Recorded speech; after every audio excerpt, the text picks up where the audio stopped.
Please remember to like, comment, and subscribe on our YouTube channel now. At Blind Community Thrift Store on YouTube, and more info about this radio reading service, Navalins, and the Blind Community Thrift Store at www.blindcommunitythriftstore.com. The Blind Community Thrift Store radio reading service will begin shortly. We will be reading local news from around the Southwest Missouri area, Monday through Friday, 10 a.m. to 12 p.m. on YouTube, KSMU, and on the Audio Reader Network at Kansas University. For more information, please visit us at www.blindcommunitythriftstore.com. Please stay tuned as our broadcast will start soon.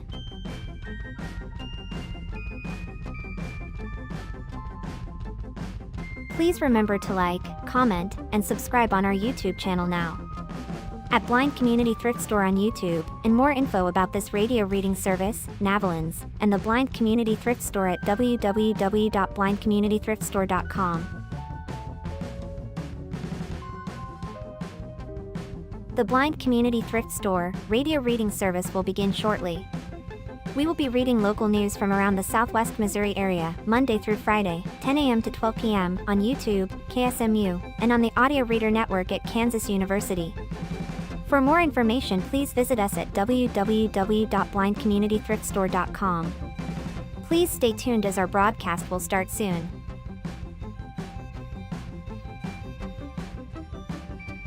Please remember to like, comment, and subscribe on our YouTube channel now. At Blind Community Thrift Store on YouTube, and more info about this radio reading service, Navalins, and the Blind Community Thrift Store at www.blindcommunitythriftstore.com. The Blind Community Thrift Store radio reading service will begin shortly. We will be reading local news from around the Southwest Missouri area, Monday through Friday, 10 a.m. to 12 p.m. on YouTube, KSMU, and on the Audio Reader Network at Kansas University. For more information, please visit us at www.blindcommunitythriftstore.com. Please stay tuned as our broadcast will start soon.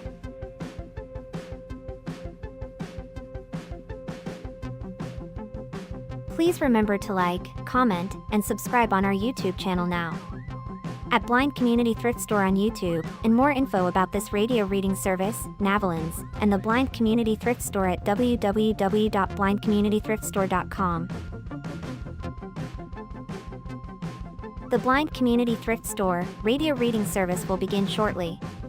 We will be reading local news from around the Southwest Missouri area, Monday through Friday, 10 a.m. to 12 p.m. on YouTube, KSMU, and on the Audio Reader Network at Kansas University. For more information, please visit us at www.blindcommunitythriftstore.com. Please stay tuned as our broadcast will start soon.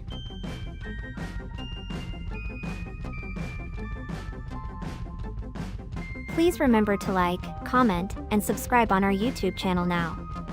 At Blind Community Thrift Store on YouTube, and more info about this radio reading service, Navalins, and the Blind Community Thrift Store at www.blindcommunitythriftstore.com.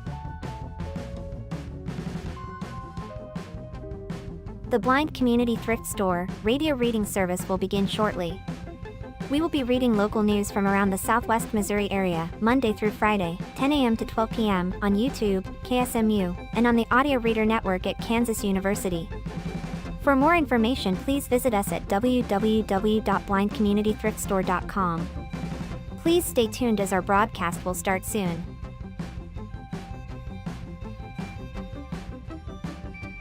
Please remember to like, comment, and subscribe on our YouTube channel now. At Blind Community Thrift Store on YouTube, and more info about this radio reading service, Navalins, and the Blind Community Thrift Store at www.blindcommunitythriftstore.com. The Blind Community Thrift Store radio reading service will begin shortly. Okay. Thank you for tuning in to the Blind Community Thrift Store reading service. My name is Sandy. Matthew. And Matthew. We invite you to listen to our broadcast both live and on demand. Our live sessions are available on the Blind Community Thrift Store YouTube channel Monday to Friday between 10 a.m. and 12 p.m. each week. Additionally, you can access the on-demand content through the Audio Reader Network, which offers a wide range of audio materials for the visually impaired community. To explore the content from the Audio Reader Network, please visit www.reader.ku.edu. The site provides details about accessing content via Amazon Alexa, Audio Reader Network mobile app, and the information on receiving a radio to listen to the broadcast by KSMU Radio. All broadcasts are played over KSMU's subcarrier airwaves at 67 kilohertz on 991.1 from 3 p.m. to 5 p.m., Monday through Friday. Contact Audio Reader Network for information on receiving the prepaid radio. Yeah, the music, Braille display, so I might have some issues. You might need to go click my first one. Okay. If you don't mind, click that really quick. I can read it. All right. Dirty Soda and Tea Company comes to Nixa, former Canton Buffet. Nixa is soon gaining a new 80s and 90s themed beverage joint in the former Canton Buffet property at 103 West Mount Vernon Street. Quenchers started in Aurora with a full menu of dirty sodas, loaded teas, and lemonades. The company hopes to be slinging drinks through the downtown Nixa drive-thru in time for Sucker Days this weekend, May 15th to 16th. Guests can order from a menu of about 80 drinks or customize hundreds of options, from energy drinks to tea and sparkling water with various flavors and toppings. Since founders Tara and James Ackerman started Quenchers a year and a half ago, it has grown to 3 locations and a staff of around 35 drink wizards and personnel. We're growing like a weed, clipped, licensed Dakota Baxter. This is our first step in moving into what we consider a bigger market in Nixa, because Nixa is kind of a big deal in the Ozarks, James Ackerman said. The company is eyeing Ozarks for one of the next potential Quenchers locations. Nixa's Quenchers will be the first location where visitors can walk in to purchase a drink. It also is the largest storefront to date. Quenchers previously planted drink trucks in Mount Vernon and Monette and brick and mortar locations about 200 square feet in Aurora. Ackerman said that the company is working to expand rapidly, and now that Quenchers has proof of concept, the coastal craze for dirty sodas has not fully caught on in the Midwest. The Baxters and Ackermans are trying to grow it quickly so we can kind of beat other competitors to the market, he explained. The Baxter family joined the Quenchers in August 2025, taking charge of the Monette location. They will also own and operate the Nixa store. Jason Baxter, he said, is looking forward to meeting all the people and getting involved in the community. The community makes it a point to fundraise within the communities it serves. Although guests are never solicited to give donations, Quenchers refuses any tender above and beyond menu prices, as a no tip, just sips motto suggests. Quenchers hours and other unique parts are another unique part of the business model. The storefronts are open 7 days a week, 365 days a year, even during snow and ice, closing only for tornado sirens. It's a big gangbuster since last Christmas Eve. The concept for Quenchers came when Ackermans went looking for a side hustle. James is formerly the Senior Associate Vice President of Durigo, while Tara was a teacher at Aurora's Early Childhood Center. The parents of 4 working long days and stretched thin. They decided to experiment with the opening of a beverage truck in Aurora during Christmas vacation in 2024 to see whether they could make it a sustainable business. We opened up on Christmas Eve, and it was just gangbusters from there, James said. It was just a leap of faith, but it worked out really well, and the community in Aurora really rallied behind us. The story was from Zoe McClear. Yep, from the Springfield Daily Citizen, the Answer Man column. Curry leads down a dead-end road to Liars Lake, a place with an exotic history. And it says, Answer Man, I was recently poking around Google Maps and came across some odd parcels of land in eastern Christian County. They almost look like small man-made lakes nestled in the Ozark Hills. I tried to dig up some street-level images of them. It appears that they are on private property. What is the history of these lakes? How can I visit them? Alexander Edwards of Nixa, a mile of one-lane road off Highway 14, east of Sparta, ends at the sliding green metal gate to Liars Lake. On the gate are metal silhouettes of a cow with outrageously long horns and bison. There's a sign that prohibits shooting, hunting, or trespassing. I was driving this rural road in search of the lakes you spotted on the aerial maps, Alexander. Until this moment, I had never before heard of Liars Lake. I could go no further because there was no intercom or phone at the gate. I pursued reporter's plan B. I knocked on the door of a house near the gate and spoke with a neighbor who provided me with a general idea of what Liars Lake is or was. Then when I got back to the office, I checked newspaper archives and property records. A few days later, I returned. This time, I was aware that Liars Lake was once a 2,000-acre ranch that was home to an array of exotic animals, including a large herd of antelope. I'm not sure. WATSU or WATUSI, I'm not sure. Wasa? The Wasa cattle, maybe. An African breed known for their horns. On my second visit, I knew the ranch was owned and operated by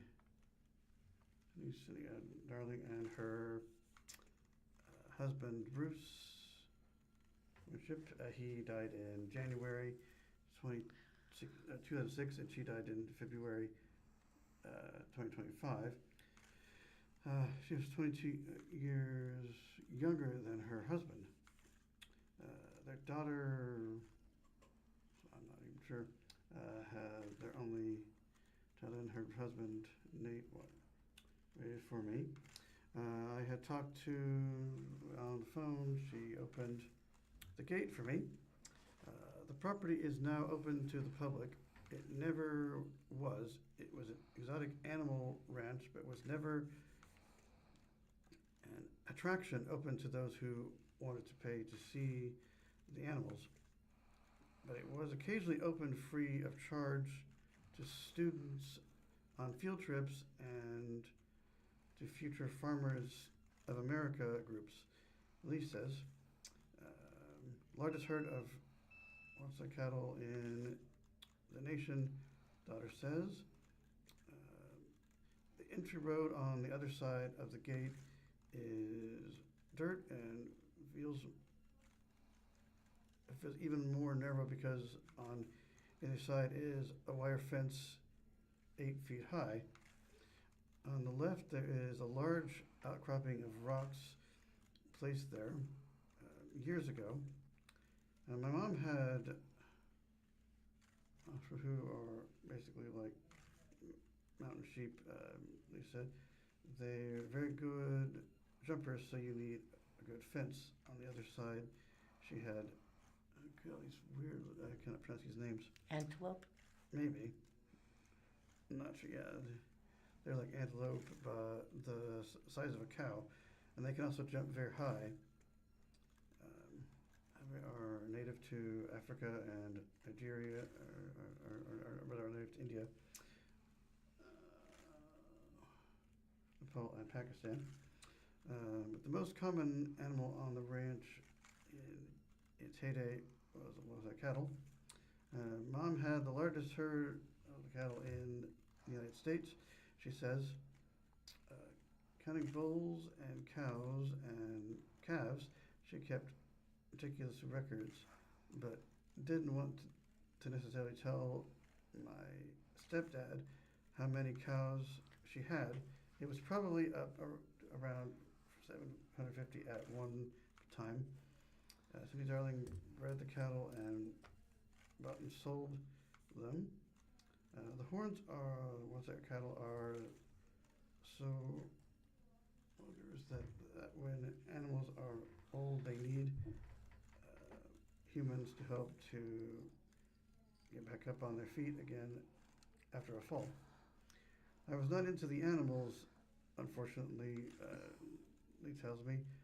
I was into computers. I would help them with that. For a long time, my mom would actually work the animals. She would take them to auctions to sell them. She would buy animals there. I would always go with her and help. Lee then adds, to my surprise, I've ridden, was I in a parade? What? Yeah, a Christmas parade. Yes, the lake were created by her stepdad. Yes, Lee tells me the lake on the property are man-made. Her stepdad, Winship, created 4 of the 5 lakes in the immediate area by damming a stream. Lee's mother and stepdad had lived in Southern California before moving to Christian County. Winship was a real estate developer and had once lived in Arkansas. Lee calls him a jack of all trades, who was particularly handy with heavy machinery. They were looking for acreage for a lake and came across a brochure advertising 400 acres near Sparta with a lake.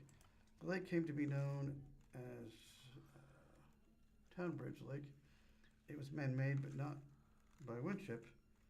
They bought the property and moved to Christian County in 1981. Lee was about 14 months old, the same year I was born. The lake on the 400 acres they bought actually was smaller than advertised. Thus, they renamed it Liars Lake. Oh, okay. Almost immediately, they had ostriches, miniature horses, red deer, and elk, Lee says. Winship gradually purchased surrounding ranches, including one that was for Angus cattle,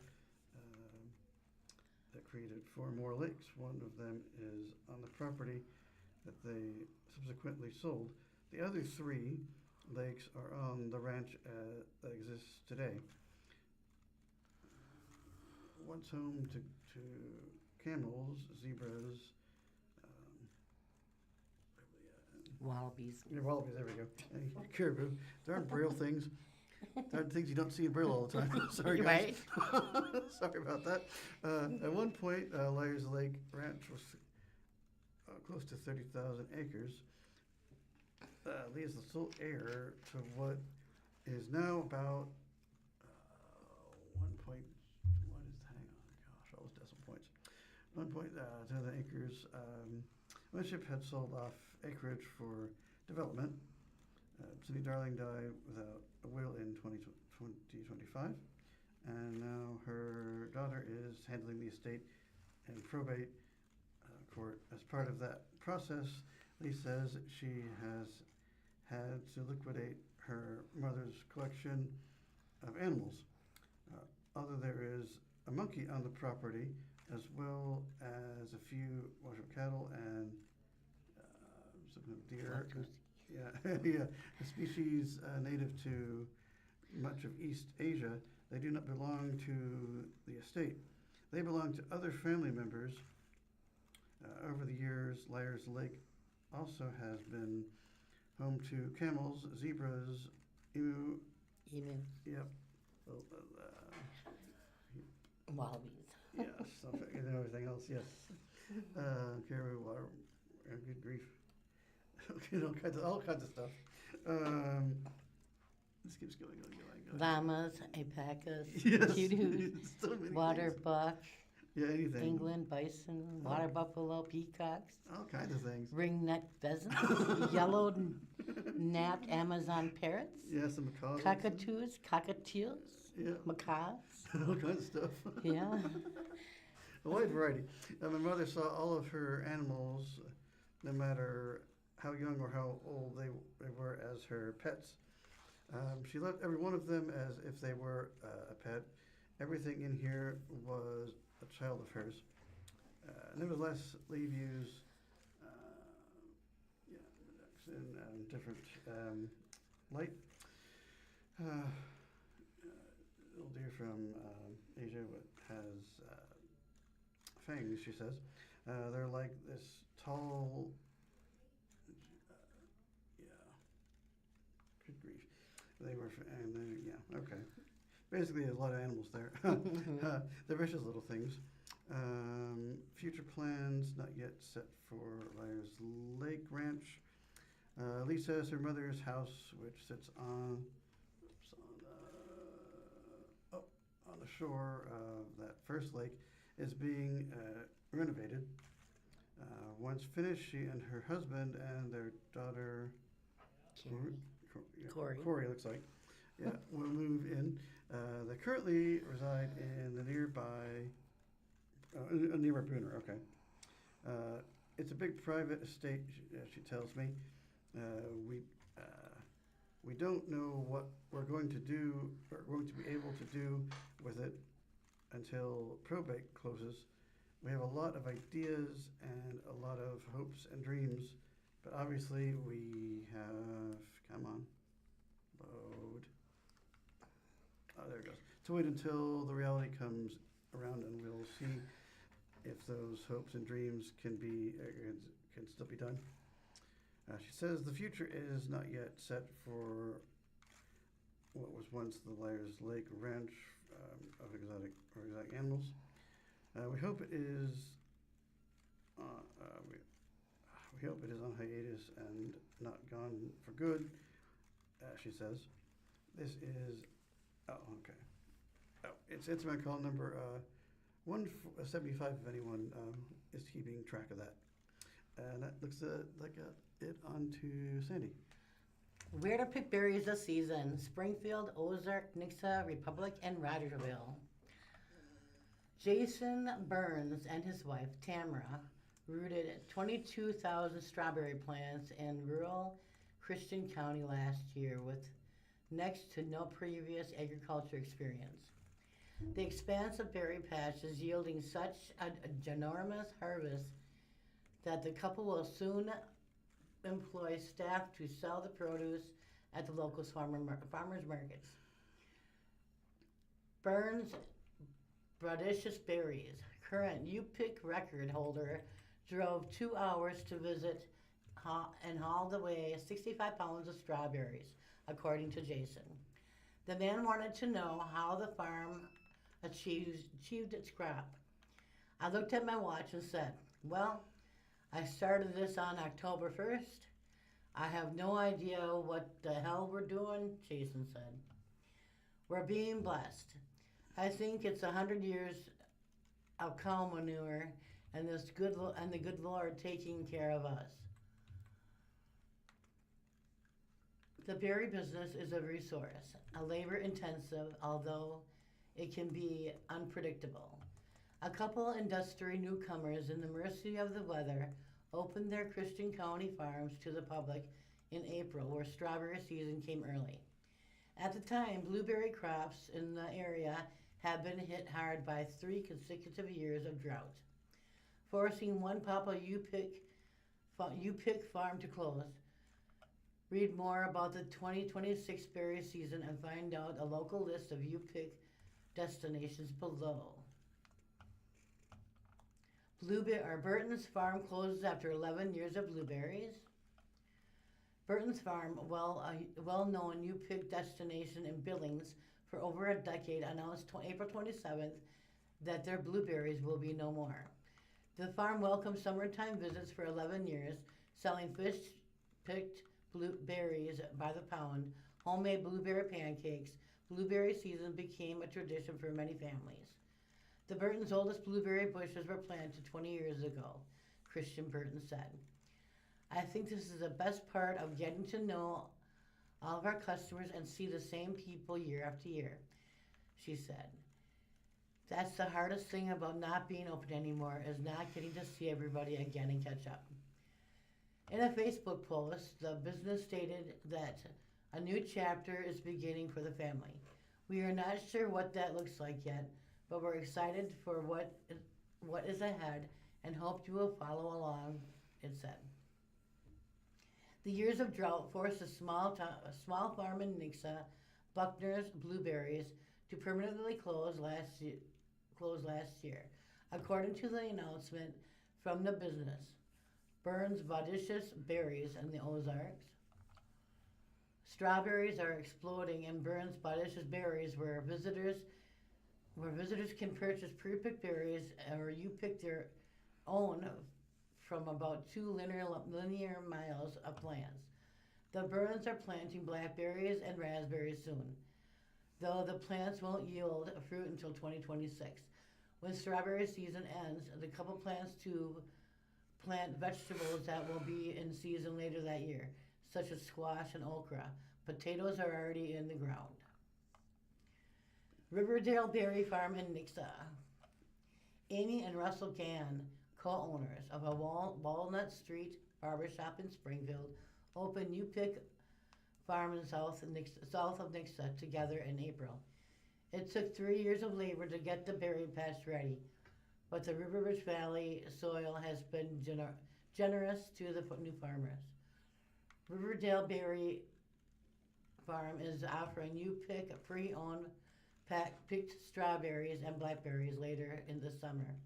The Gans expect their blueberry bushes to bear fruit in 2027. U-Pick Nixa Berry Farm opens season's first strawberries. Amy Russell Gann have opened a Riverdale Berry Farm, a U-Pick farm south of Nixa, where visitors can start picking fresh strawberries. Blackberries are coming later this summer. Shows a picture of lots of strawberries.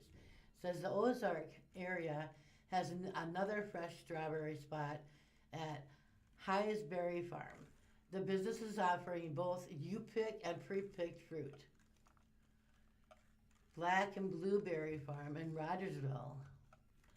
Black and Blueberry Farm expects blueberry picking season to start early June. The Rogersville Farm also specializes in something unique, fresh cut lavender. Tickets are available online for the farm's Lavender Harvest Festival on June 6th. The festival features live music, a farm tour, and lavender forward meal. Visit 5313 South Farm Road, 241 Rogersville, 65742, or you can check Black and Blueberry Farm on Facebook for daily U-Pick hours. Sunshine Valley Farm in Rogersville. Sunshine Valley Farm sells a variety of fruits and vegetables. A business offers U-Pick berries during the berry season and peaches, pears, and other produce during pop-up hours at the farm stand. You can visit that one at 8011 East State Highway AD, Rogersville, 65742, or you can check it out on Sunshine Valley Farm on Facebook for You Pick and farm stand hours. Missouri Berries of the Republic. Missouri Berries has strawberries ready to pick, blackberries and blueberries later this season. Visitors can cool off after picking with a strawberry slushie.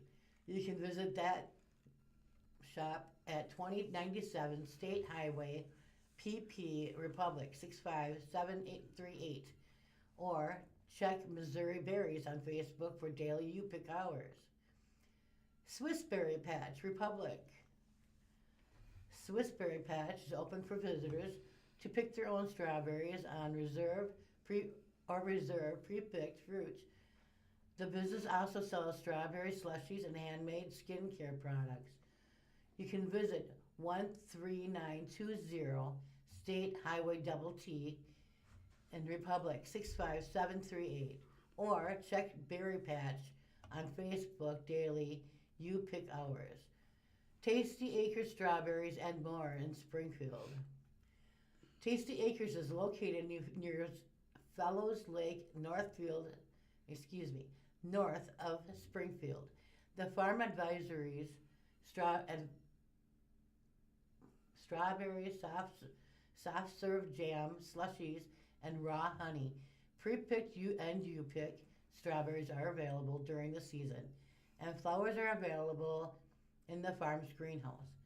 Tasty Acres is offering an outdoor yoga event May 23rd in collaboration with Essential Yoga Studio. Admission includes 45 minutes of berry picking and up to 1 pound of strawberries. Visit 3629 East State Highway AA in Springfield 65803, or check Tasty Acres on Facebook for daily You Pick hours. The story was by Zoe McClear. From the Springfield Daily Citizen, a shooting at downtown and Nixa. The business involved 2 employees, police say. There's an editor's note that says this story has been updated with more information. One employee was shot by another employee on Friday, May 8th in downtown Nixa at Diversified Plastics, I believe it is, according to the police. The Nixa Police Department responded to an assault call at 1:16 p.m. at the downtown business located at 120 West Mount Vernon Street, and found one individual with a gunshot wound, according to a police department Facebook post. Police say when officers arrived, the suspect had already been subdued by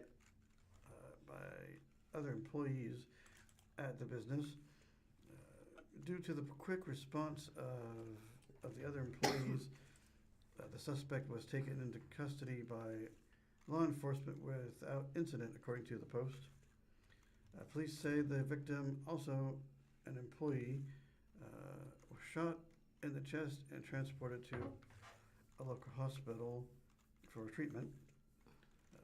The suspect was taken into the hospital for treatment with a head injury, according to the police.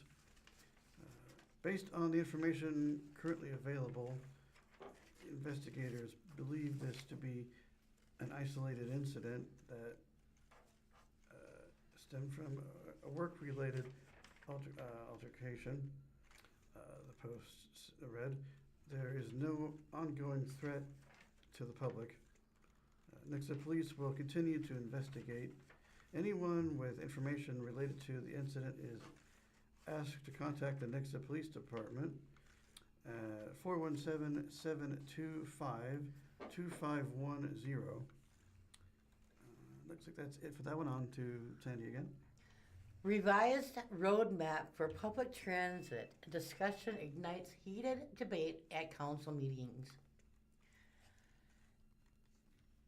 After narrowly rejecting Councilmember Brandon Jensen's proposal to establish an ad hoc committee to complete how to achieve the midterm recommendations of the Connect SGF Transit Optimization Study, the City Council instead approved a substitute bill assigning the discussion to existing communities.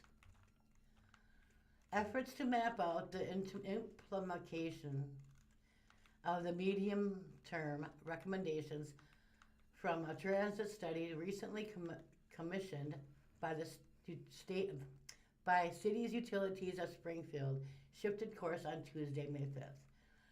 As the Springfield City Council Committee of the Whole narrowly rejected a proposal to establish an ad hoc transit funding committee and instead adopting one substitute resolution assigning the discussion to existing council communities.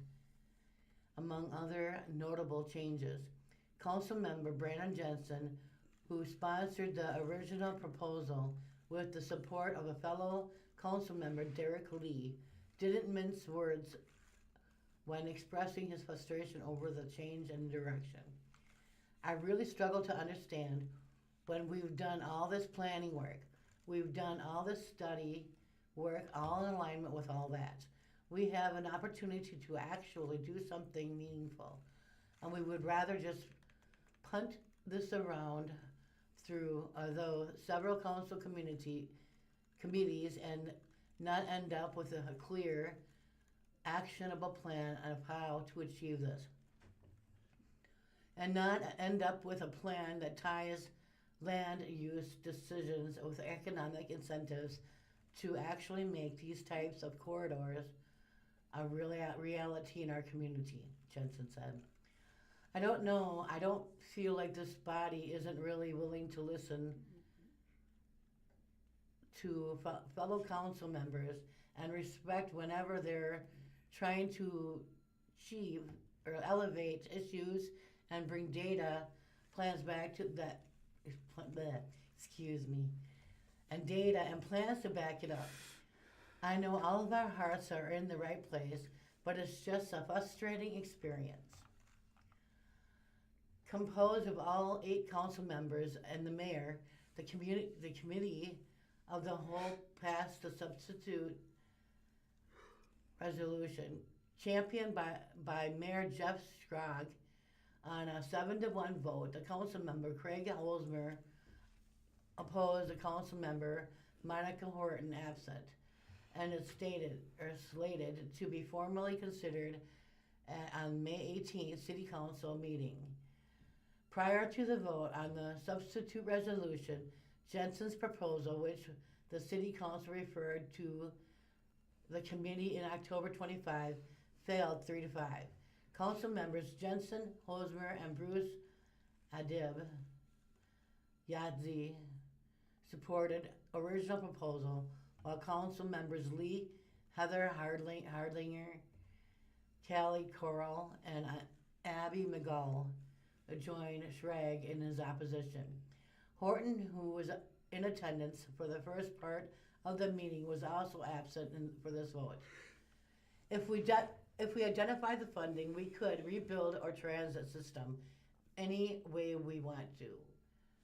Had it advanced out of the committee of the whole and been formally approved by the City Council, Jensen's proposal would have established a new HOC committee and dubbed the Transit Funding Committee, tasked with the development or stable revenue sources to fund an operational and capital costs of the medium-term recommendations to Connect SGF. Completed on January 2024, Connect SGF is an in-depth transit study conducted on behalf of CU by Olson that identifies short, medium, and long-term plans for Springfield public transit system, styled the bus, which was operated by CU pursuant to the Springfield Charter, our Springfield City Charter. The medium-term plan, which the study says represents the highest priority additions to the system that could be feasible in a 3 to 5 year time frame, includes following priorities: a 45 to 60% increase in annual service hours, improving travel times, frequency upgrades in high ridership areas, extending weekly routes into the weekend, adding a new east-west route, introducing microtransit and regional services to surrounding communities. To accomplish the medium-term recommendations with a 5-year timeline, Jensen's proposal would have directed city staff to provide a finalized corridor plan to the city council by May 2027. CU has already implemented some of the connects to SGF's short-term recommendations, including a bus fare reduction, but it has acknowledged that the medium and long-term plans will become more difficult to carry out due to financial constraints. As the transit system is already partly subsidized by utility rates, according to Jensen, CU spent $8.8 million on its transit department in 2025. Accordingly, the Transit Funding Committee would have been hyper-focused on developing revenue sources. In addition, the committee would have helped formulate a quarter plan intended to ensure the city's economic development incentives and the land development code supports its transit-oriented development and planned for a future bus rapid transit route, as proposed in Connect SGF. Also, under Jensen's proposal, the committee would have analyzed the current operational structure of the transit system to determine if changes are necessary to achieve an effective implementation of the medium-term plan as proposed. The Transit Funding Committee would have been composed of 3 council members, 2 members of CU's Board of Public Utilities, 1 representative of an employer whose employees utilize the public transit system, or 1 transit user and non-voting representative of the Ozarks Transportation Organization. The committee would have been staffed by both the city and CU. Despite Jensen's intentions for the committee to focus heavily on funding, Schrag said he believes that an examination of the entire transit system might be a bridge too far, and that funding is the most important element when considering how to improve public transit. I continue to believe that funding is the key, Schrag said. How do we identify funding if we want to expand transit? Because transit is not a self-funding entity. Roads aren't either. We don't have toll roads in Springfield, so we spend money for those. But I believe that the most important portion of this, because if we identify the funding, we could rebuild our transit system any way we want to. I believe the major roadblock is the funding. And this is a chicken and an egg argument, which comes first. Public transit joins a list of meaty topics before Community Involvement Committee.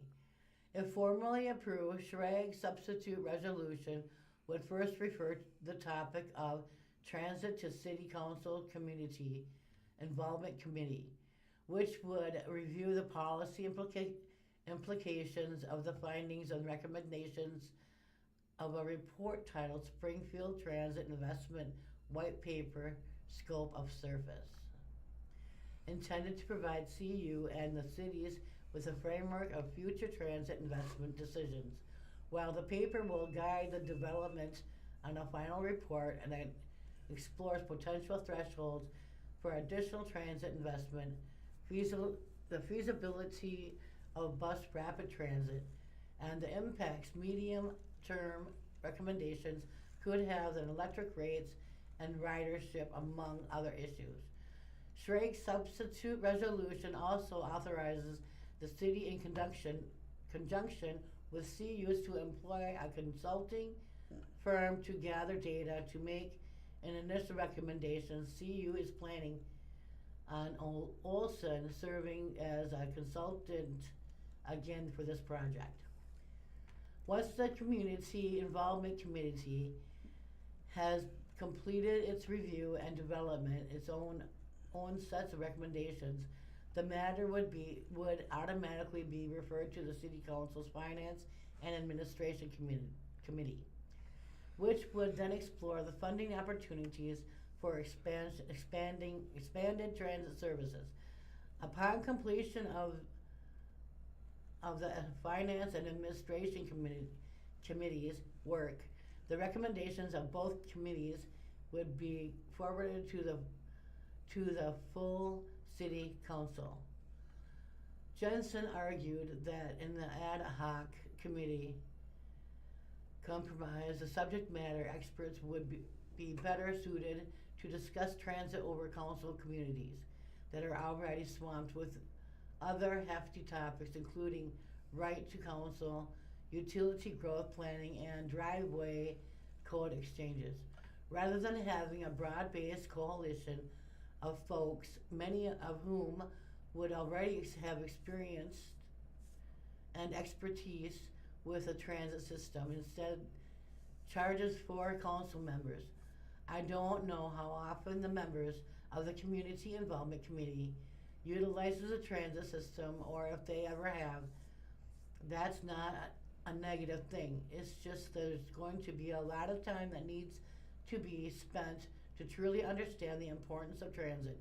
I am happy to talk about that, but that is failure to utilizing council committee structure, Jensen said. Among other differences between two proposals, Jensen said that Schraig's substitute fails to contemplate the relationship between transit economic development incentives and the Land Development Code. Jensen also questioned why Schraig's proposal didn't call for a review of operational structure of the public transit system, suggesting that CU's direct involvement would make such an analysis unlikely. Really looking for whether the very unique circumstances we have for our utility provider also being a transit provider, which to my knowledge is the only example of what the country, provides for the most efficient and effective operations for our transit system, Jason said.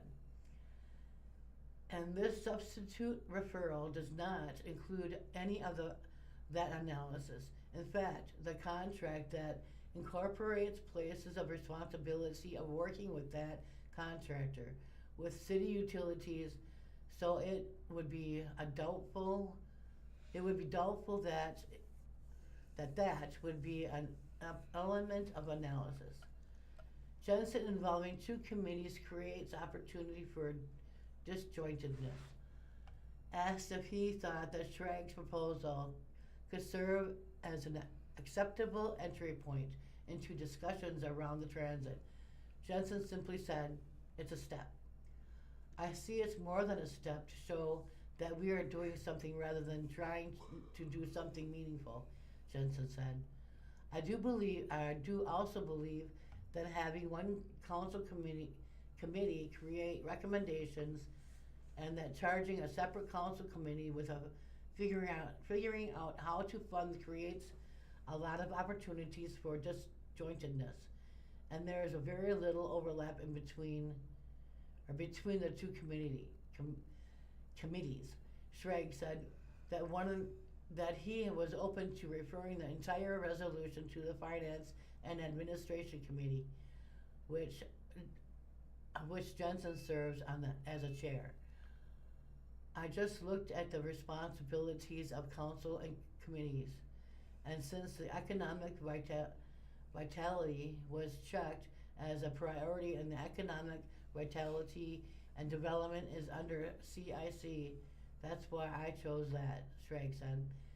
Councilmember Hardinger suggested that the Community Involvement Committee could ultimately recommend that the City Council establish an ad hoc committee while cautioning against jumping into something without a clear plan in place. Well, we do have a clear plan and Connect SGF, Jensen responded. I mean, it clearly outlines, it sets recommendations that should be implemented. So I mean, we already know the path that we're going to take. To the mayor's point, the question is how do we functionally get there? And also, to me, I mean, a broad coalition is going to be necessary to get there. While recognizing why Jensen might see resolution being referred to separate council communities as an unnecessary step preventing progress, Hardinger said it is important for council members to have a better understanding of the transit system. I think the committee processes exist for a reason, to inform council members about the issues that exist, plan or no plan, Hardinger said. Council members Adib Yadji, retired,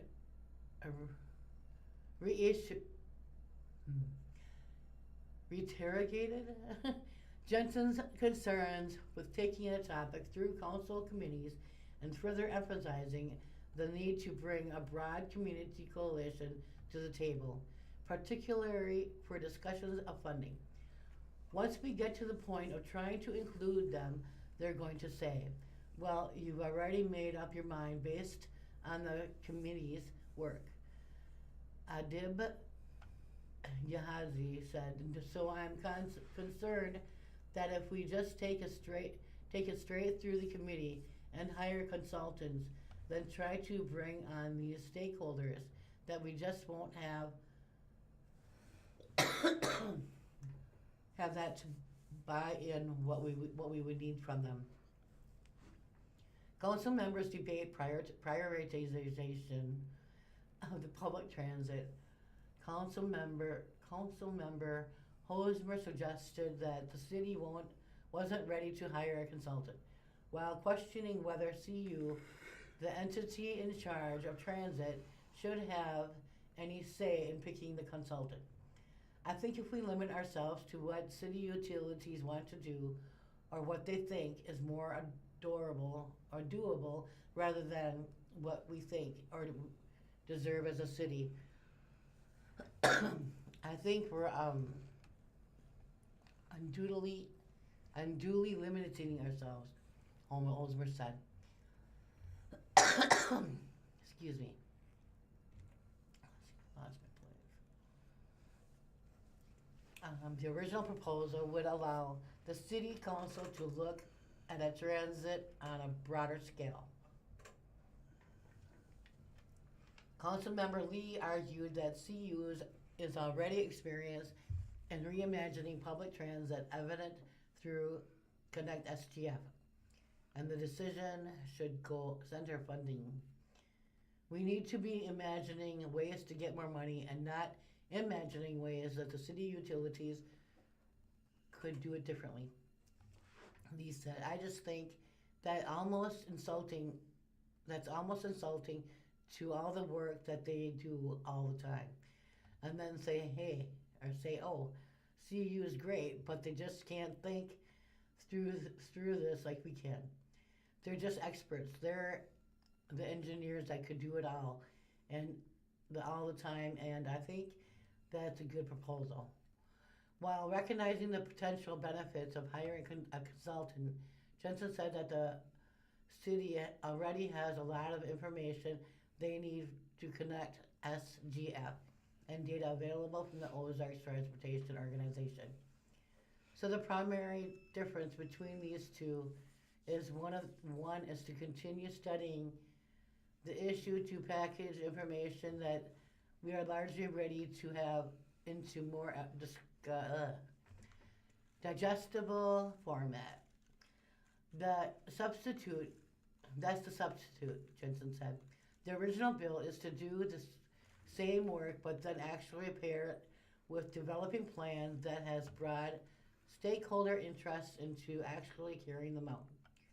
So it's do we want to take the a minute step, spend money, or just gather data that we already have access to, or tell community that we are actually going to do something meaningful about this and develop a plan to get there. Not just tell us how much it's going to cost, potentially where we should go, where we should or should not do it, but actually make a decision that has stakeholders' interests across a diversity of perspectives and develop an actual plan to get us there. To demonstrate the importance of transit in the community, Jensen's pointed out how frequently the topic appears in the city's 20-year comprehensive plan, Forward SGF, which identifies the lack of public transportation as a top issue. Lee, who originally supported Jensen's proposal, being referred to as Committee of the Whole, said it was wrong to suggest the public transit is not priority, pointing to the millions of dollars CU spends in subsidized its transit services. To say that it is not a priority, that it's not important to us, just patently false, Lee said, and it is not a little bit false, it's grossly false. To further his point, Lee said that a new road can last 20 to 30 years while transit has to be funded every year. And it's just wrong to say that it's not a priority when we've spent so much money doing that. Let's look at the holistic approach and not just focus on one thing and forget about everything else, Lee said. This story was by Jack McGee. Okay, Springfield Daily Citizen, 12-time Olympic medalist and reality TV figure Ryan looks like Lochte joins Missouri State coaching staff. One of the nation's most famed swimmers, both in the pool and popular culture, is now a Missouri State University employee. 12-time Olympic medalist and reality TV figure Ryan Lochte has been named an assistant swimming and diving coach at MSU. The school announced Sunday where he'll be making his coaching debut for the Missouri Valley Conference men's and women's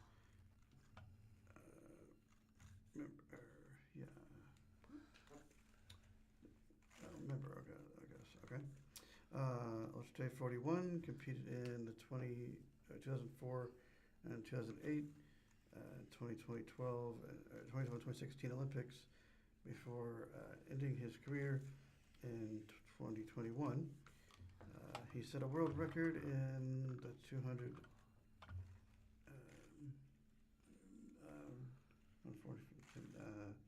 that was broken in 2025, but was part of a world record relay team.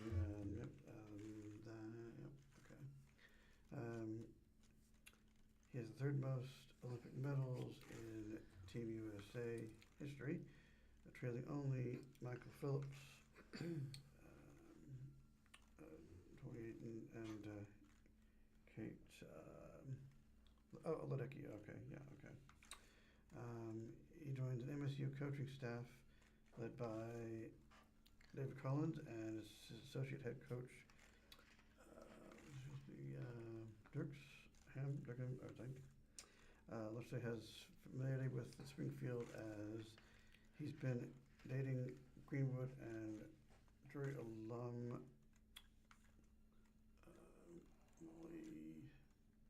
Molly Gillingham. Court. Yeah. What stood out to me about Missouri State is the culture. Loche said in a news release. There's a strong sense of purpose, accountability, and team-first mentality. You can tell this is a program that's building something meaningful and sustainable. David Collins and Rick Ham have created an environment that emphasizes development, not just performance, and that really resonates with me. Their vision for the program aligns with how I see the sport developing athletes and great people. Being able to learn from them while also bringing his own experience to the table made this opportunity feel like the right fit. As Luigi Loche started at Florida, where he was a 24-time All-American and 7-time NCAA champion, breaking several NCAA records along the way. From a personal standpoint, this is a new chapter that I'm trying, that I'm really excited about. Loche said, "Swimming has given me so much, and this is my chance to give back in a meaningful way. I'm coming into this role with humility, hunger, and a genuine passion to make an impact. I want to be someone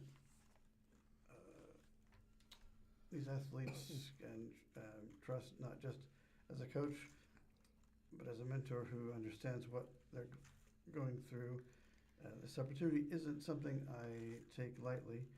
It's about building relationships, contributing to a winning culture, and helping make the next generation not just as swimmers, but as people." Loche posted a video to his Instagram page on Sunday to express his excitement for starting his coaching career at MSU. He is set to speak with reporters on Tuesday via Zoom. Throughout much of the 2010s, Loche was a significant figure in the pop culture with several television and reality shows appearances, and coined the catchphrase, was it Jeah? I'm not sure exactly. It's a weird looking name. He was in episodes of 30 Rock, and was parodied by in terms of Saturday Night Live host McFarlane, and was part of the reality series The Traitors. Okay. In 2013, he was the focus on the reality series What Would Ryan Lochte Do? And in 2020, he was the focus of the Peacock documentary In Deep with Ryan Lochte. Earlier this year, he reportedly joined the cast of the Food Network reality show Worst Cooks in America, Reality Check. Lochte was at the center of a controversy at the 2016 Rio Olympics, known as Lochtegate, for fabricating a story that he and his 3 friends were robbed at gunpoint, resulting in a 10-month suspension and the loss of major sponsors. And looks like that's the end of the article. Back to Sandy. We are currently broadcasting live from the Blind Community Thrift Store, situated at 2713 North Kansas Expressway in Springfield, Missouri. For additional information about our store, please visit our official website at www.blindcommunitythriftstore.com to explore more of our video content, including movie reviews with Matt and Meredith, adaptive technology training videos, other informative materials, please visit our YouTube channel by searching for the Blind Community Thrift Store. Our organization is dedicated to supporting the blind community through various initiatives, and our online platform serves as valuable resources for community engagement and education. A Springfield man sentenced to 30 years for breaking a woman's jaw. A Springfield man convicted of first-degree domestic assault and tampering with a witness was sentenced on Thursday, May 7th, to 30 years in the Missouri Department of Corrections.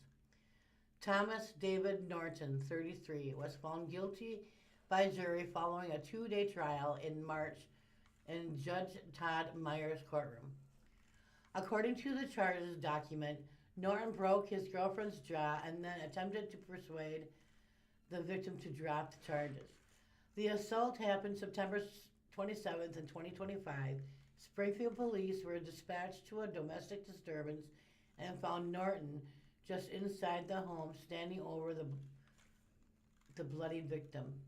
According to the news release from Greene County Prosecuting Attorney Dan Patterson, the evidence at the trial established that Norton struck the victim in the face, fracturing her jaw and making it difficult to speak. He begged the victim to free me up at prelim.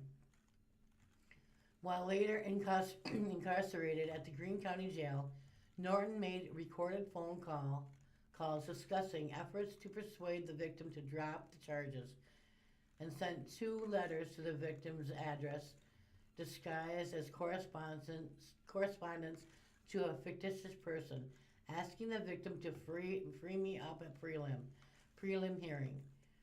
The pleading for mercy. Norton is a persistent offender under Missouri's law with prior felony convictions for a second-degree assault in 2022 and resisting arrest for a felony in 2013. According to the release, Norton was paroled from his prior assault sentence in December 2024, 10 months before September 2025 domestic assault.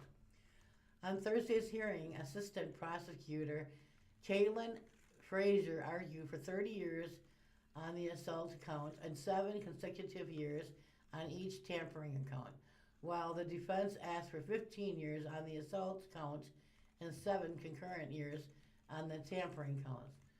Judge Myers imposed a 30-year sentence on the assault count and 7 years on each tampering count, but ordered those sentences to run concurrently. Norton must serve 85% of his sentence because of his persistent offender status. Norton is not eligible for parole on the witness and the victim tampering counts. Norton must serve 85% of his 30-year sentence on the domestic assault before he is eligible to be considered for parole. The sentence reflects how serious of what the defendant did, first to the victim and then to the integrity of the justice system when he tried to silence her. Patterson wrote in the release, survivors of domestic violence deserve a justice system that protects them when they come forward, and our community is safer when repeat violent offenders are fully accountable. The case was investigated by Springfield Police Department and prosecuted by Assistant Prosecuting Attorneys Caitlin Frazier and Kim Pulley. The story was by Jackie Rewald. Okay, 1 second here.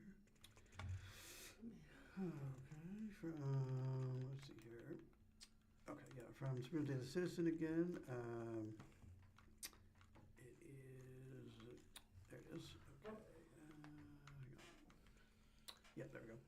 Missouri State says it will get more than 10,000 in royalties due to teams' popularity in the EA Sports College Football 26 video game. Missouri State's ascension to the football bowl subdivision allowed the Bears to be among one of 36 FBS teams featured in the EA Sports College Football 26, the highly anticipated video game released last summer. By happenstance, MSU's debut season in the highest rung of the college football concluded with an appearance in the Xbox Bowl against Arkansas State. Over 500,000 viewers tuned into the ESPN2 broadcast of the bowl game. MSU Associate Director of Athletics External Relations Kelsey Tolbert said during a recent Missouri State Board of Governors meeting, more people appear to have seen the Bears in video game form on Xbox and PlayStation consoles over the span of several months in the EA Sports College Football 26, with the top selling one of the top 5 selling games of 2025. Tolbert said that MSU ranked number 69 out of 136 teams for how often video game players across the U.S.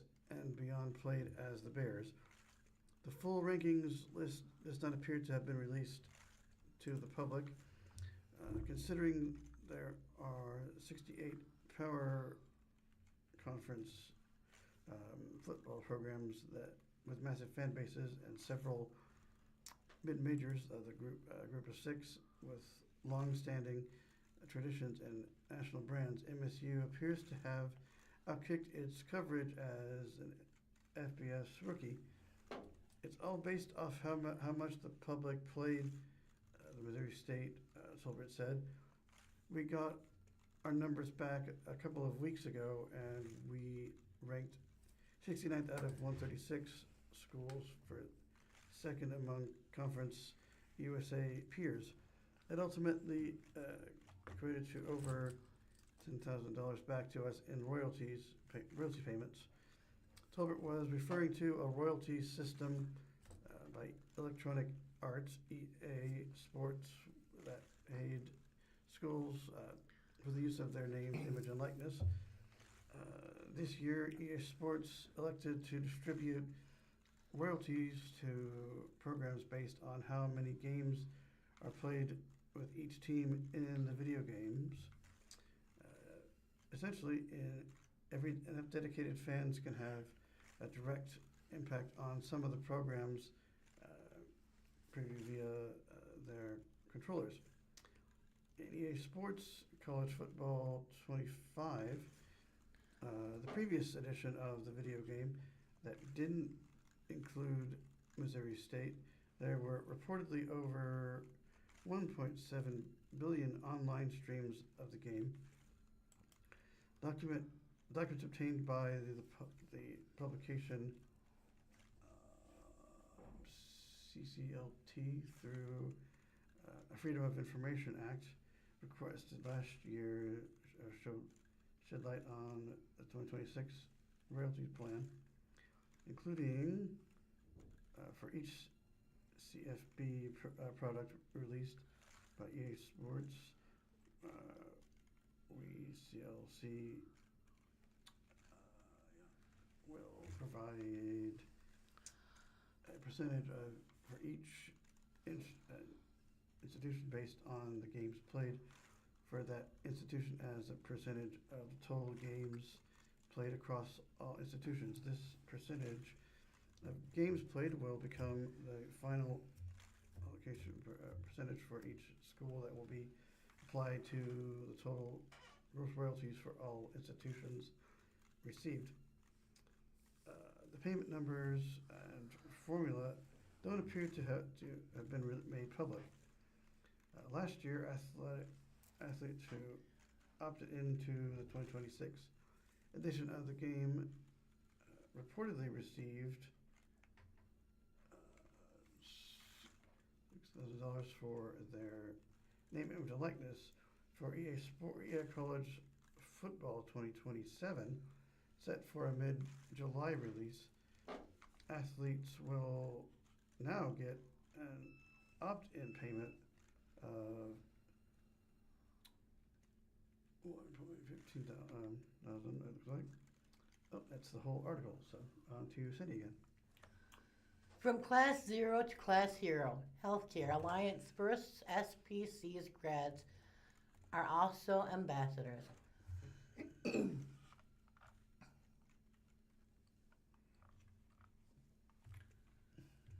14 seniors who will graduate high school on May 16th have also been critical in helping share the Alliance for Healthcare education mission. They are also being challenged to be ambassadors and advocates. A lost child helped Audrey Hartfield find direction. A senior at Glendale, Hartfield was working on an internship with a pediatric intensive care unit. Listening to a doctor describe his daily routine, all of a sudden an IV pole pushed by a 4-year-old boy appeared next to her. The boy couldn't find his room. Hartfield said she later learned that the boy was diagnosed with stage 4 cancer and that his father had died from suicide. His mom wasn't with him during the day of Hartfield's visit. He was all alone in the hospital, but he was the sweetest and happiest patient I'd ever met. Hartfield said that when I realized I want to be a doctor in pediatric oncology because these are the people who I think deserve it the most. Hartfield plans to go to the Ozarks Technical Community College and then to Missouri State University to finish her undergraduate degree. Then she plans to go to medical school for her doctorate. She is excited that the University of Missouri is opening up a 4-year medical school in Springfield, but also considering the University of Kansas. She is one of 14 seniors who are the first in Springfield Public Schools students to complete the Alliance for Healthcare Education's medical field pathway. In addition to earning diplomas from their high schools, they will earn certificates that allow them to enter the healthcare industry. Affectionately referred to as Class 0 by the Alliance staff members, they are set to graduate on May 16th using Ozarks Tech Middle College framework. They have taken classes, worked internships, and gotten hands-on experience. You all helped us build this plane while we're flying it. The executive director, Shalina Goodnight, during the meeting. And next year is the first year that all of our students are going to be in this particular building. But you are the foundation and helped us get to this point. We can build everything around it. Working to get more high school students. The Alliance is a partnership formed between Springfield Public Schools, Ozarks Technical Community College, Missouri State University, and Cox Health. Newer partners include Burrell Behavioral Health and Citizens Memorial Hospital. It was created to address a worker shortage in the industry. Together they offer a formalized course instruction that allows students to earn certifications more quickly and more affordably. By using dual credit arrangements, an agreement creates pathways for students as young as high school juniors to earn degrees in the medical field. In addition to the partners investing money from their budgets, the Alliance received $15 million grant from the state to renovate Cox College. The project is expected to be completed by the end of July, which means all of its students will be able to attend classes there. College students have responded and filled the additional slots quickly. Both MSU and Ozarks Tech report full classes for the upcoming 2026 and 2027 programs, but the high school students have not responded as quickly. Officials with SPS and the Alliance have acknowledged in the past and the encouraging enrollment was hard sell for the students who had already made pathway plans for their schedules. SPS has a total of 100 spots available for each year, 50 for juniors and 50 for seniors. Superintendent Granita Lathan said that the enrollment for upcoming school years will be sent in July, and that both SPS and the Alliance are working on expanding recruitment efforts. Shalina does an outstanding job connecting with our high school with our high school counselors and principals about the recruitment, Lathan said. We are using our students, and we have different information that we are pushing out via social media to educate parents and students and the options available through the Alliance. It's all hands on deck with students, staff, principals, counselors, and the Alliance. That means Class 0 is more than just a first student, or it's just for first students. They are our ambassadors. They have spoken to friends and been part of the community panels. Most recently, some of the students spoke at the Springfield Area Chamber of Commerce Forum about the industry. This group and others have come behind them. They are really important because the Alliance wasn't something that existed. There is no frame of reference, Goodnight said.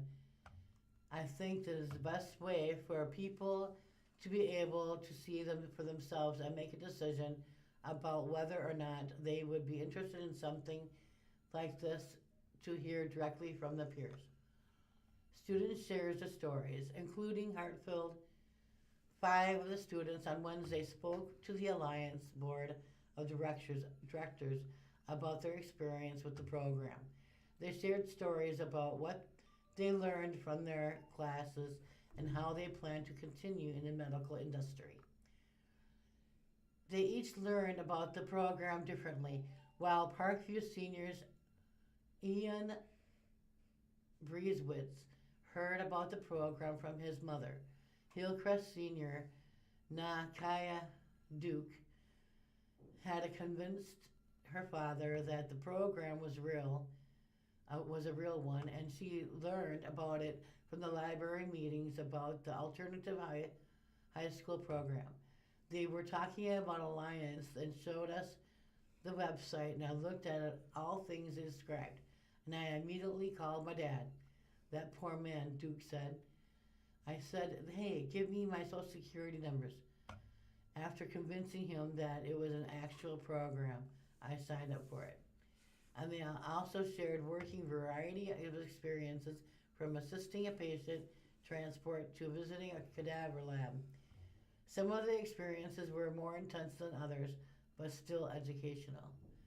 Park Review senior Maria Benedetti said she was a nurse and was checking on a patient when they discovered the patient had snuck in a razor and used it on himself. He was covered in blood, Benedetti said. I had to help babysit him and help clean him up after it happened. This is definitely sticking with me. It also helped me realize I am not actually squeamish about blood. All 5 of the speaking students said they were excited to earn an associate's degree along with their diplomas. The certifications would allow the students to land higher paying jobs while earning credit towards their future educations. Board members are impressed with the students' accomplishments, Lathan said. That they represent a vision of the group's founding partners. And in addition to them being ambassadors, she asked them to be advocates instead of Class 0. They will be a class hero. I want to encourage you to stay involved with what's going on in our state. It relates to the funding for education, Lathan said. The money we receive allows us to help pay for tuition we need to get engaged as citizens now. In the next steps of your life, to encourage elected officials to make sure the store remains open. First class, graduating seniors in the Alliance for Healthcare Education, First Court of Springfield Public Schools. Students include Sham al-Shali, Mara Bandetti, Ian Brizowitz, William DeLong, Merritt Downing, Nikaya Duke, Audrey Hartfeld, Aidan Hill, Benjamin Killingsworth, Sophia Lemons, Natalia Mueller, Clyde Pressero, Sean Soils, and Jacqueline Stedding.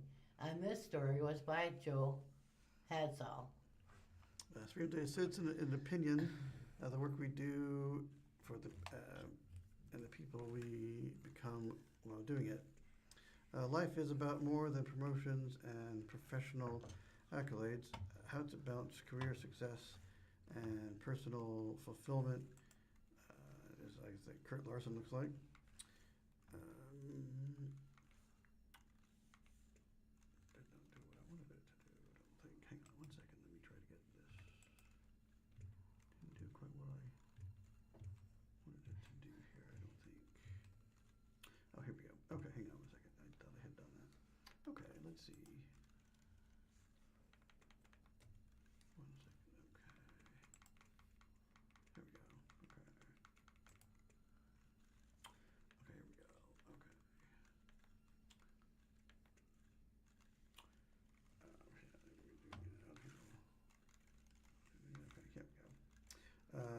Graduation season invites a familiar question. What are you going to do with your life? But perhaps a better question is, what are you going to become while you do it? In The Road to Character, David Brooks draws a distinction between rescue virtues and virtues, I guess.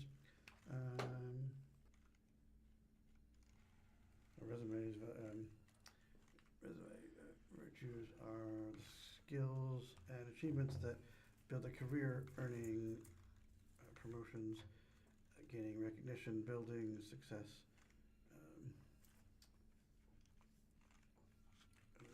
Virtues are different. They are the qualities people remember at the end of a life. Courage, faithfulness, and love. Most of us say the latter matters more, but spend more time pursuing the former. That imbalance is not accidental. Our culture rewards achievement and teaches us how to climb, offers far less guidance on how to cultivate character. Left unchecked, a life devoted only to resume, virtual, it becomes outwardly impressive but inwardly thin.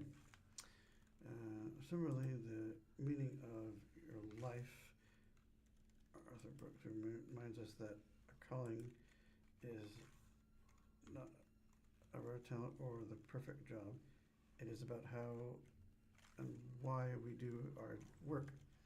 The same job can feel empty or meaningful depending on whether it is driven by external rewards like money, status, admiration, or by internal purposes and service. I have seen this firsthand in my own career as a personal injury trial attorney. The work is demanding and at times exhausting. Lawyers in my field age in dog years. Many of my colleagues do not like their jobs, but I was fortunate to learn early on that if I approach each client not just as a case, but as a person entrusted to my care, the work changes. Many of the people I represent are vulnerable and carrying burdens that go far beyond the legal issues they faced.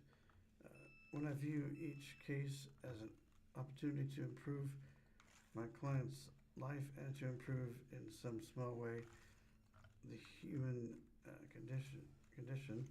The practice of law becomes more than a profession. It becomes a calling. This insight is both freeing and demanding. It means that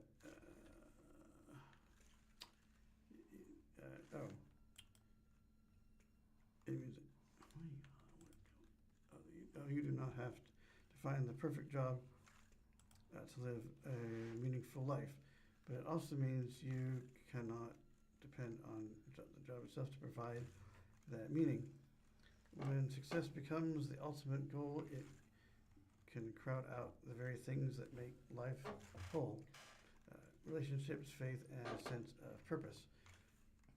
So the challenge is not to choose between achievement and meaning, but to live in the tension between the two and hold them together, to pursue excellence without losing humility, to build a career while also building a life. In the end, resume virtues may shape your opportunities, but averages will define your legacy. And to those graduates, the years ahead will offer many opportunities to achieve, advance, and succeed, but the more important work will be quieter, becoming the kind of person others trust, depend upon, and remember with gratitude. Because long after the accolades fade, it will not be what you accomplished that matters most, but who you became along the way. That is it for that one. Back to you, Sandy. It's like quicksand. A man dies after sinking into a cleaver grain silo. Clever. Clever? Yeah, clever. This is on May 7th. Yeah. Thank you. Yep, no problem. A 59-year-old employee at Gordon's Feed and Pet in Cleaver, 317 Clark Avenue, died Thursday afternoon, May 7th, after becoming trapped in a grain bin. Authorities have not yet released the man's name. Cleaver Police Chief Brandy Blackburn said the man climbed into the silo to fix an auger that had jammed, but got a little too far away from the edge and began to sink. Another employee called for help at about noon. The Cleaver police officer was on the scene within moments. Blackburn said. The man was submerged about to his chest in grain, but was able to hold a conversation. What I've seen and experienced is like quicksand, Blackburn said. The more you move, you just keep getting pulled and pulled down and pulled down. 10 fire protection districts respond to the scene, while the Republic Police Department deployed a drone above the silo to monitor the rescue attempt. The police chief estimated that it took a fireman over an hour to pull the man from the silo, which by the time he was unconscious. Blackburn said the man was pronounced dead at the scene and don't see any foul play or anything like that. Initially, I think it's an accident, he said. The Cleaver Police Department will complete an investigation. This story was by Zoe McIntyre. And we'll jump to the Springfield News-Leader for a second online. With Springfield's KDRU connected listeners over Friday Happy Hour. Long songs that describe motion, or songs about the seasons. If the list has you thinking about driving home from work with the windows down, you may already be a fan of KDRU's Friday Happy Hour.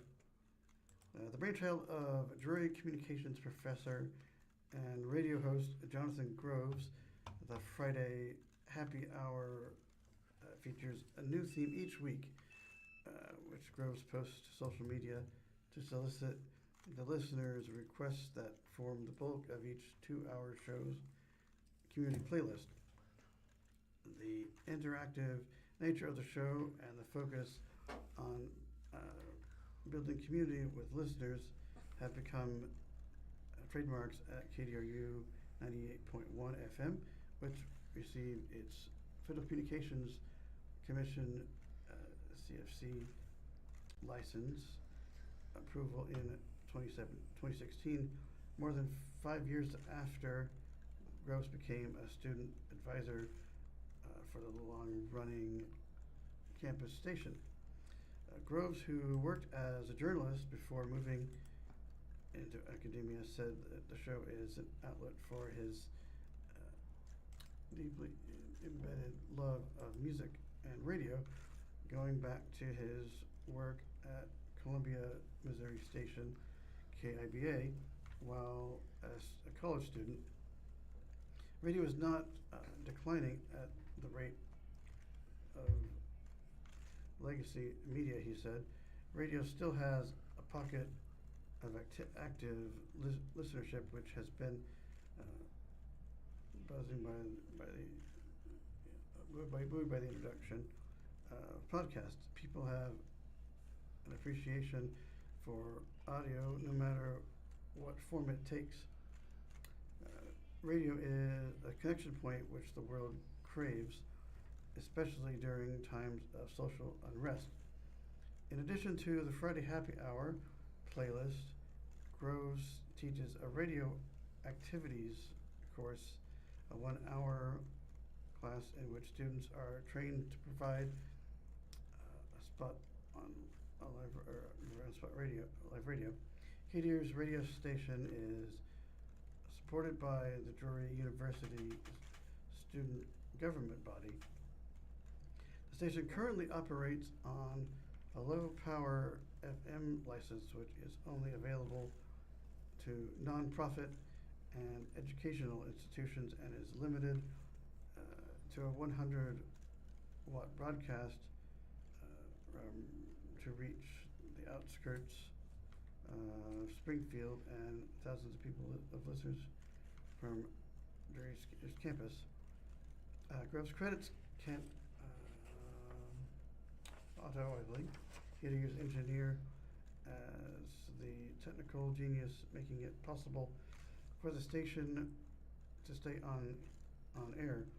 Otto is a Drury alum and local business owner.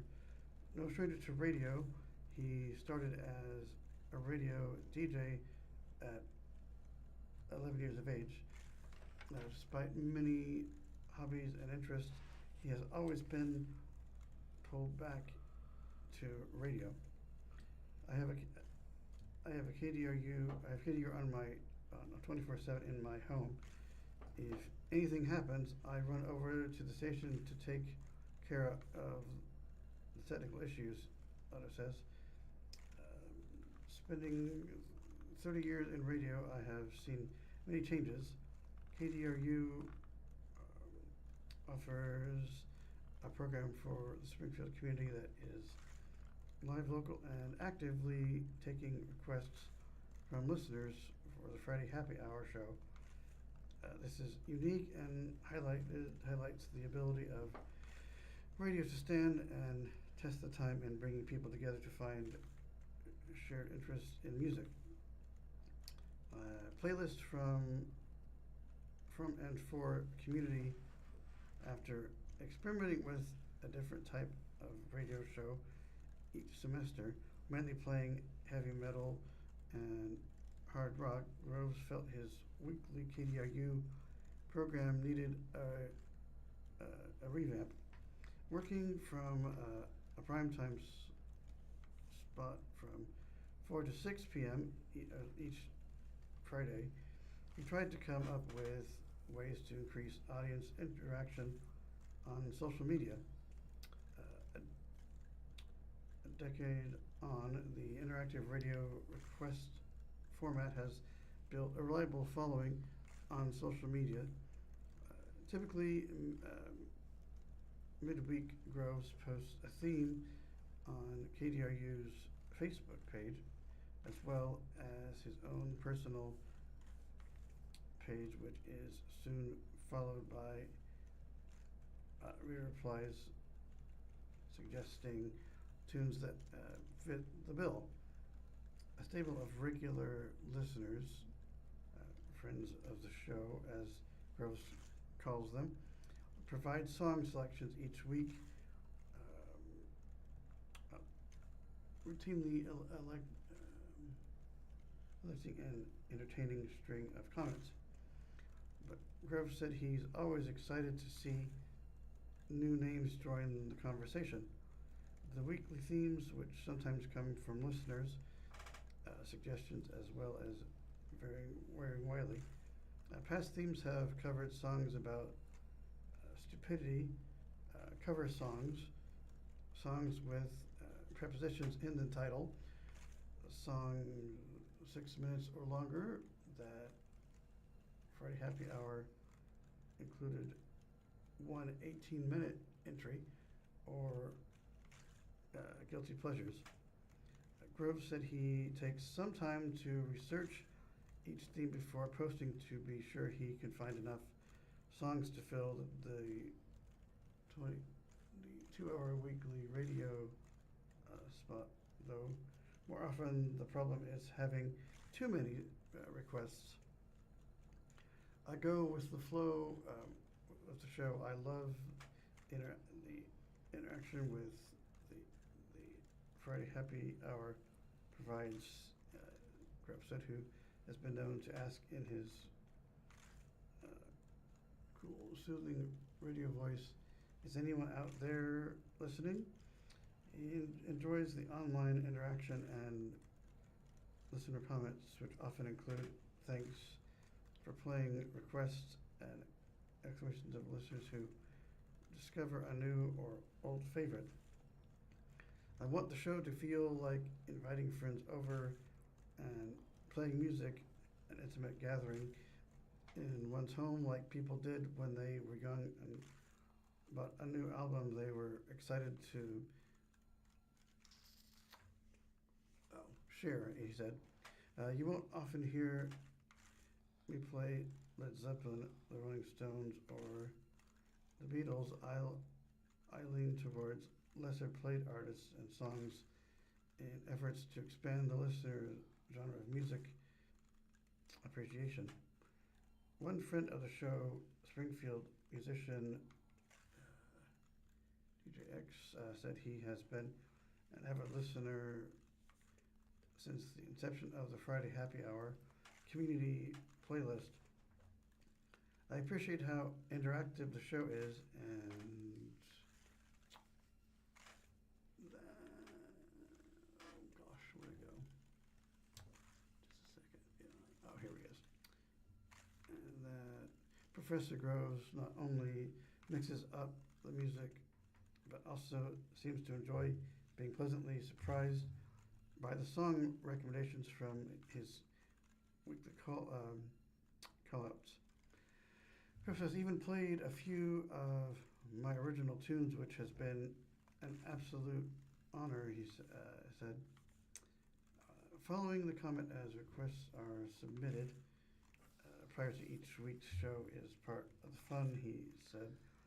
It is often fierce competition, though it is rewarding to hear my recommended tunes played on the Friday Happy Hour show.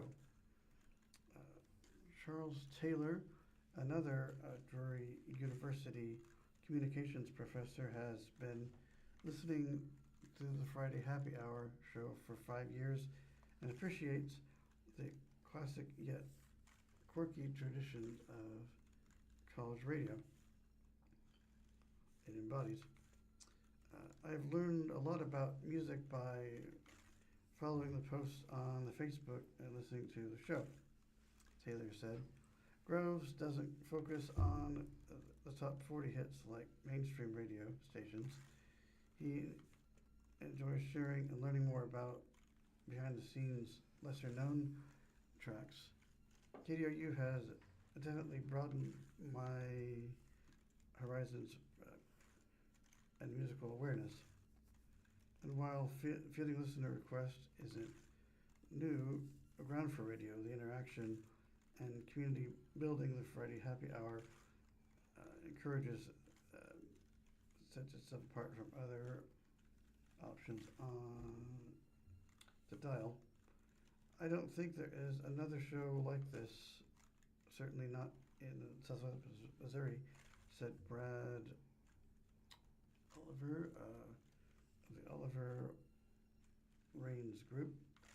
It is unique in that there are multiple ways to provide requests on the social media. You can see others' choices since there is no specific genre.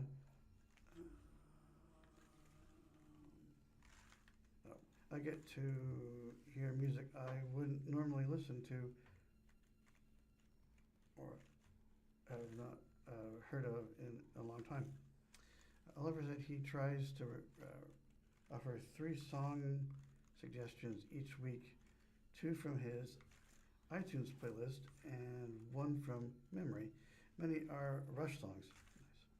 Nice. Another regular listener, jury political science professor Dan Ponder, I guess,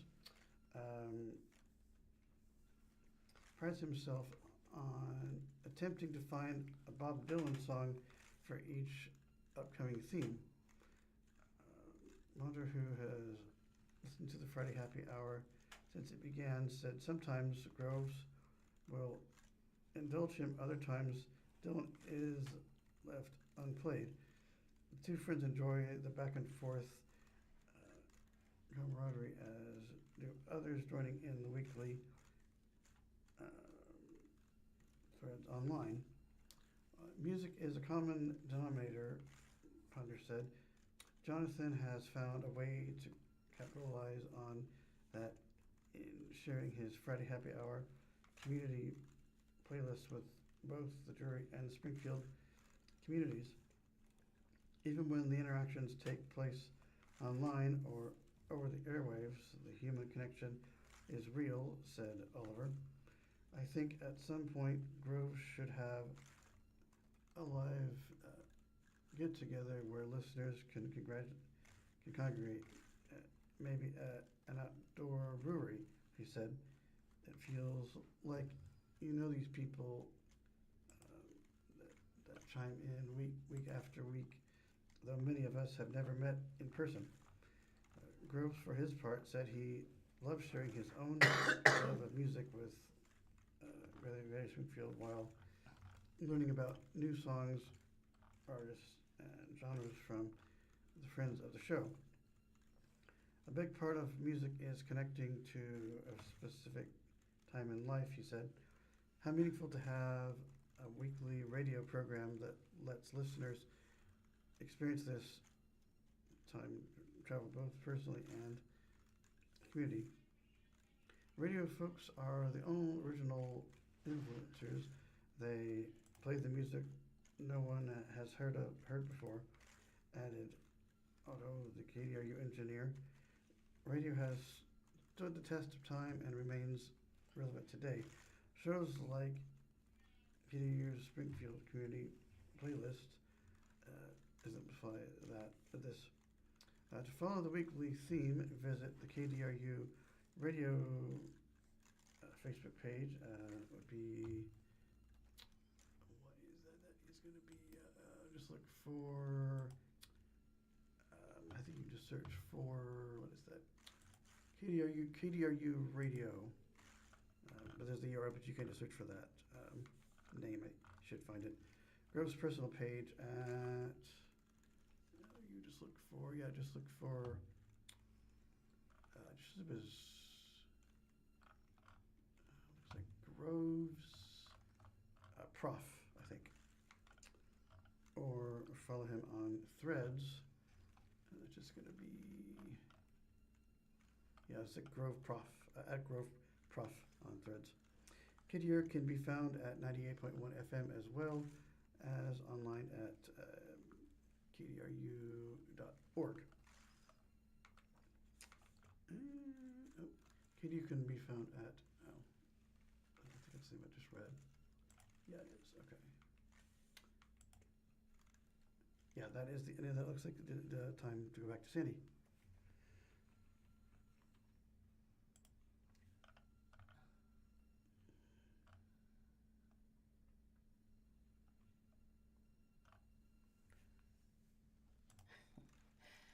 Of course. We'll do Springfield Entertainment Center devotes new sign name. This week in 417 Food News, the Entertainment Center Springfield spot has a new name on its new sign for a food truck announced this last day. Plus, throw it back to the 90s with old camp badge style patches from a coffee shop. Area Entertainment Center debuts rebrand. The Entertainment Center, formerly known as America's Incredible Pizza, is now supporting its new brand identity at its Springfield flagship location at 2850 South Campbell Avenue in Springfield. Incredible Food and Fun announced the rebrand in November 2025, but a signage didn't immediately change. The name change and rebranding is meant to reflect the company's evolution over 25 years, growing from an all-you-can-eat pizza buffet into a nationally recognized destination for attractions, modern food experiences, and unforgettable family moments, according to the November 2025 news release. Incredible Food and Fun was established in 2001 as Incredible Pizza Company by founders Rick and Cheryl Barnes. The company is known as for its 80,000 square feet indoor family entertainment centers that offer attractions, arcade games, rides, immersive experiences alongside freshly prepared food. The facilities are smoke-free and alcohol-free. The Springfield-based chain of buffet entertainment centers has locations in Memphis, Oklahoma City, Tulsa, and San Antonio. The Venulation food truck final days was May 5th, according to Facebook post, prompting dismay and specialization from customers. Carcass hosts served up a traditional Venezuelan food, including a perseveras, a Metro Eats food park on Sunshine Street. Today was our last day of service in the food truck. Thank you for being a part of our journey, the post said. We hope to have the opportunity to serve you again. The phrasing sparked hope from commenters about the Caracas host possibly opening a brick and mortar location. As a publication of the News-Leader was unable to confirm any future plans with the owner, Luis Sobran was a Venezuelan native, opened the food truck in September 2023. He came to Springfield at age 16 and then returned again to be with his family after a couple years in Miami. Like every Venezuelan, I miss my food. I miss our customs. We far from our homeland. I miss many things. But the thing I miss most is the food, without a doubt. Silberin said that in September 2023 interview, and I know there are more Venezuelans or Latinos who are settling here in Springfield. Coffee shop handed out patches on Wednesday in May. If you yearn for your childhood summers free of responsibilities, Scooter's Coffee is giving away a sip of the 90s nostalgia each Wednesday in May. Guests who will visit the shops after 11 a.m. on Wednesday can receive a peel and stick camp patch while supplies last. The patches are designed to spark coffee's sun-soaked memories of summer camps in the 90s, according to a news release. They are also offering a summer menu with items like banana cream, matcha, s'mores, lattes, and grape-flavored energy drinks contains Red Bull. Scooter's Coffee has 3 locations in the Ozarks, 2930 South Campbell Avenue and 3265 East Sunshine Street in Springfield, and 604 West Mount Vernon Street in Nixa. That's it for this story. It's back to you. I have to go find one. Okay. Let's see. I can do the library one. Oh, that's fine, yeah. Go ahead, yeah. All right, the library events offer creativity and discovery this May. The library is offering the range of programs that bringing together imagination, creativity, hands-on discovery. From the family activities and author visits to the film and crafting technologies focused events, there are opportunities for all ages to explore new interests and try something different in the weeks ahead. Baby prom. Families with children ages infant to 36 months are invited to dance on our sensory floor, enjoy scarves and bubbles, rides in the library limo, and snap photos at our sparky backdrop from 10:30 a.m. noon on Saturday, May 16th in Library Center at Annie's Bush Community Room, 4653 South Campbell Avenue. Fancy dresses are encouraged but not required. Nat Cassidy's Dark Detours. USA Today best-selling author Nat Cassidy, acclaimed novels Nestlings and When the Wolf Comes Home, along with his great gleefully terrifying collection I Know a Place, a Rest Stop, and Other Dark Detours, offer a smorgasbord of shudder-inducing horror, from an abandoned rest stop to a tech millionaire's haunted kitchen and a Bible-quoting ventriloquist dingy apartment. Cassidy's guides you to a twisting side streets into strange spaces and reveal our deepest fears at 7 p.m. Thursday, May 21st, in the Library Center, Annie Bush Community Room, 4653 South Campbell Avenue. Books will be available for purchasing and signing. Make and watch. Join us from 2 to 4 p.m. Saturday, May 23rd in the Library Station Frisco Room, 2535 North Kansas Expressway, for a showing of Now You See Me, Now You Don't. Rated PG-13, and create your own magic by printing or collaging a deck of cards. Materials will be provided, but card decks are limited. Assistive Technology Resource Fair Showcase. Looking for products, equipment, or systems that enhance learning, working a daily living, learning from 4:30 to 7 p.m. Monday, May 29th, in the Library Center, Annie Bush Community Room, 4653 South Campbell Avenue. The Arc of the Ozarks will showcase assistive technology. What is it? How it helps, examples, and useful tools.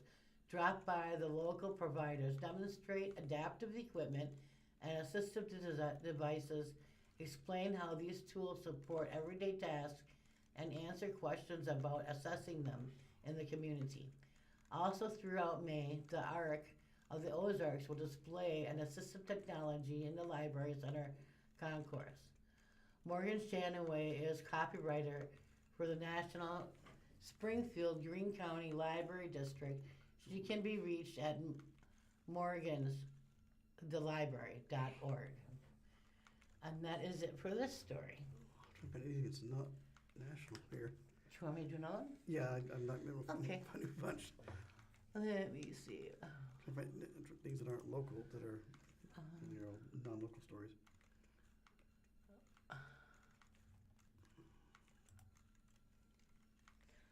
I can do the poking around one.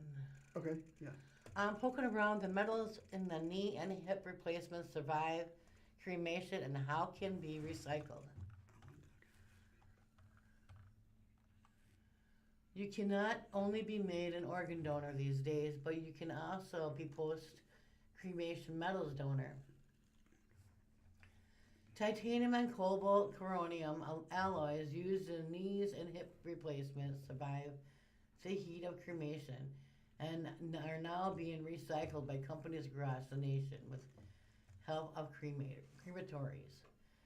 We have a company that we use for recycling these things, and they melt them back down and recycle them, says Steve Spann, treasurer of the National Funeral Directors Association. Spann has a funeral home, a crematory in Dickinson, Tennessee. They are just taking these metals and breaking them down and putting them back into a liquid form and then using them again. It's not, hey, I took this hip joint out of the person and now we can recycle it and it is used and use it over here in someone else. For years, funeral home directors have used a form to review with family members prior to cremation of if their loved one has a pacemaker. Crematory operators want to know because pacemakers must be removed prior to cremation because they have batteries that can explode during the heat of cremation and damage internal crematory wall. Now more funeral directors are asking about post-cremation metals from prosthetics, knees, and hips that survive the heat of cremation. It is pleasing to them to know it is not just being thrown away. Rarely, says Spann, do families want to post cremation metals that remain. Families like knowing metals like titanium are being melted and recycled, he said. That pleasing to them to know that it is not just being thrown away, he says. Spann says it was easy to find a post-cremation recycling company. The companies, he says, routinely attend statewide conventions for funeral directors. Money made by crematory isn't much. Matthew Holden, the owner of Holden Cremation and Funeral Service in Sparta, uses the same direct recycling company as Spann, Noble Metal Solution in Indianapolis. The money made from the crematories through recycling is minimal, Holden says. He does approximately 400 cremations a year. Noble Metals sends him a container for the metals and Noble pays for the shipping in return. Holden says he receives a check for about $250 per year, which he puts back into the company operating fund. It is not a real profitable thing, he tells me. However, most families do not want them returned, but they are allowed to have them if they want. Families are glad to hear that the metals that survive the cremation are being recycled. They are like knowing it is not going back to the trash and it's not going into a landfill, he says. Green Lawn donates money to the charitable cause, things like kids, books, and grief. Green Lawn Funeral Home has 4 locations in Springfield, one in Ozarks, one in Branson. The crematory is at the business location at 3506 North National Avenue. That's where Clay Adams, a client, experiencing manager, works. He estimates Green Lawn is paid $800 to $900 a year for the post-cremation recycling company it uses, Implant Recycling, LLC in Sterling Heights, Michigan. Green Lawn donates the money for charitable causes, he says. They send us a check. That check goes right into a fund that takes care of our outreach, he says. The money has been used to buy children's books housed at one of the city's hospitals, he says. In addition, the money has purchased children's books on grief. Aging population, rising obesity lead to more knee and hip replacements, more post-cremation metals. It stands out to reason, Adams says, with ongoing population and the growing preference The time is 12 for a p.m. commission.